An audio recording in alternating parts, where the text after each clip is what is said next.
ঐ তহঁতে কি ভেবা লাগি চাই আছ কোনোবা এটা আগুৱাই যাচোন কিবা এটা সম্ভেদ পাৱে বা আহিল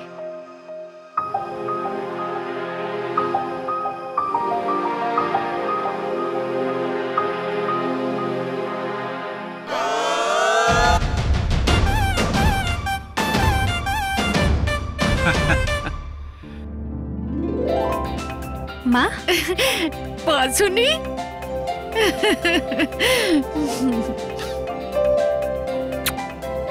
ইমান দিনৰ পাছত যে তোমাক দেখা পালো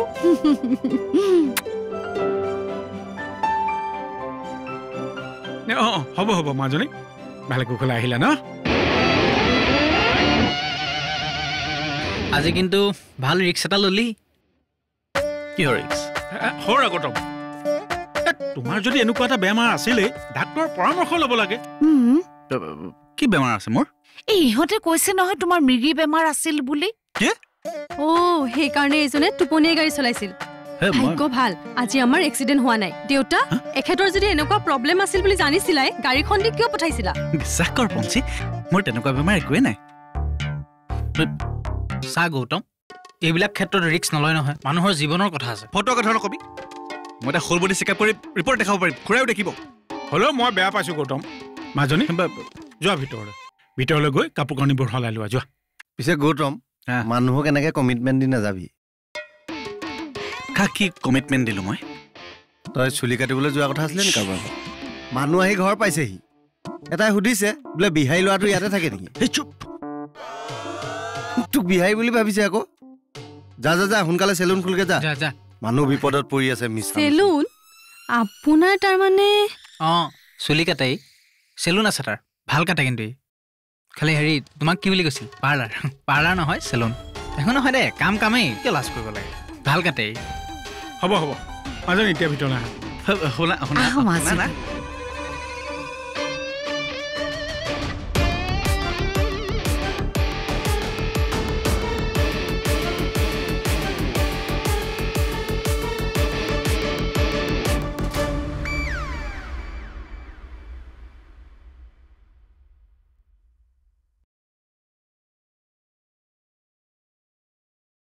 মোৰ এনেকুৱা ফটোৱা বন্ধু বুলি মই সপোনতো ভবা নাছিলোঁ কি দৰকাৰ আছিল পঞ্চায়তৰ আগত তেনেকৈ ক'বলৈ তাৰ আগত মই কিমান লাজ পাইছোঁ মইহে জানো তোৰ বাৰু এবাৰো বেয়া নালাগিল নে মোৰ মৃগী বেমাৰ আছে বুলি ক'বলৈ লাজ লাগিবলৈ কিডাল আছে তাই তোৰ কিবা হয় নেকি ন কি হয় এইবোৰ সময়ত গম পাবি খবৰদাৰ সেইবোৰ কৈ লাভ নাই ময়ো কিবা ভাবি আছোঁ বুজিছ ভাবিছোঁ মানে তই মোৰ বিয়াখনৰ ছাতি ধৰা হ'ব লাগিব মই আৰু যিহেতু ছাতি ধৰিবি পঞ্চিটোৰ সখীয়নি হ'ল হে মোৰ সখীয়নি ফটোৱা নেকি তহঁততকৈ মই ডাঙৰ হয় নহয় আৰু তহঁতে এইবোৰ কথা পাতিবলৈতো বেয়া লগা নাই পঞ্চি তহঁতৰ হ'বলগীয়া বৌ হয় বৌৰ কথা এনেকে ভাবিবলৈ পায়নে বাৰু হে কি বৌয়ে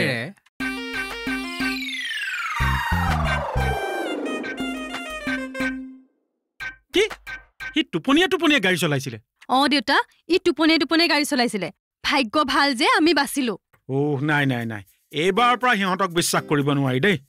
ভোলানাথে যে বচালে হক দিয়া হ'ব সেইবোৰ বাদ দিয়াচোন এইটো চোৱাচোন মই তোমালৈ কি আনিছো কি আনিছানো চাওঁ চোৱাচোন আগত পিছে মাৰলৈ আনিছানে নাই নহ'লে আকৌ মুখখন উফন্দাই থাকিব আনিছোতো আকৌ ঠিক আছে ব'লা চাহ খাবলৈ ৰৈ আছে সিহঁত আহা এইবোৰ তই কি কৈ আছ বিক্ৰম দা হা তয়ো প্ৰেমত পৰ তাকো এইটো বয়সত তই আৰু কেইদিনো জীয়াই থাকিবি হা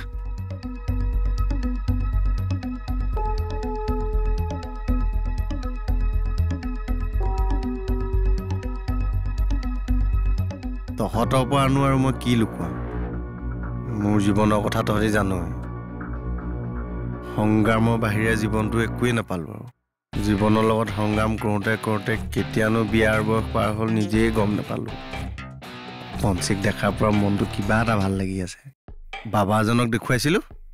তেওঁ কৈছে বোলে মোৰ বিয়াৰ যুগ নামিছে কিবা খাটাং বিয়া হ'ব বোলে মোৰ হয়নে বৰ্তা আপোনাক পঞ্চায়ত চাব হৰিনাম লোৱাৰ বয়সত আকৌ সি পঞ্চী প্ৰেমত পৰে লাজ লগা নাই তোৰ হা প্ৰেমে বয়সৰ সীমা নেমানে অ' আৰে বিক্ৰম দা বয়সৰ কথা নহয় অ' সেইজনী ছোৱালী দিল্লীত পঢ়ি অহা ছোৱালী এজনীয়ে তোক কিয় চাব যি টি কথা নকবি আৰে কিয় নাচাব আৰে জিম যাম বডি বনাম তেতিয়াতো মই তহঁততকৈ সৰু দেখা হৈ যাম তোৰ বয়স আৰু তাইৰ বয়সটো মিলিবনে আৰে 20-22 বছৰীয়া ছোৱালীয়ে দেখোন বয়সস্থ মানুহৰ লগত কেৱল টকাৰ কাৰণে বিয়া হৈছে সিহঁতৰ সংসাৰটো ফাটাফাটি চলি আছে কি বুজা আৰু মোৰো ইমানো বেছি বয়স হোৱা নাই দে ইচ্ছা কৰিলে মই 2 বছৰমানৰ পিছতহে বিয়াৰ কথা ভাবিব পাৰোঁ গতিকে এইবাৰ মই কিবা এটা কৰিবই লাগিব খাটাং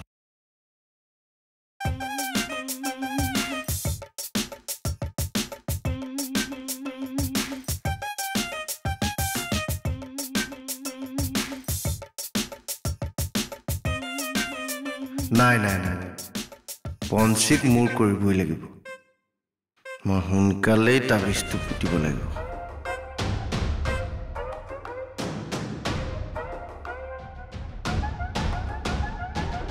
ই পাগলী হ'ল নেকি বাওনা হৈ চন্দলে হাত মেলিছে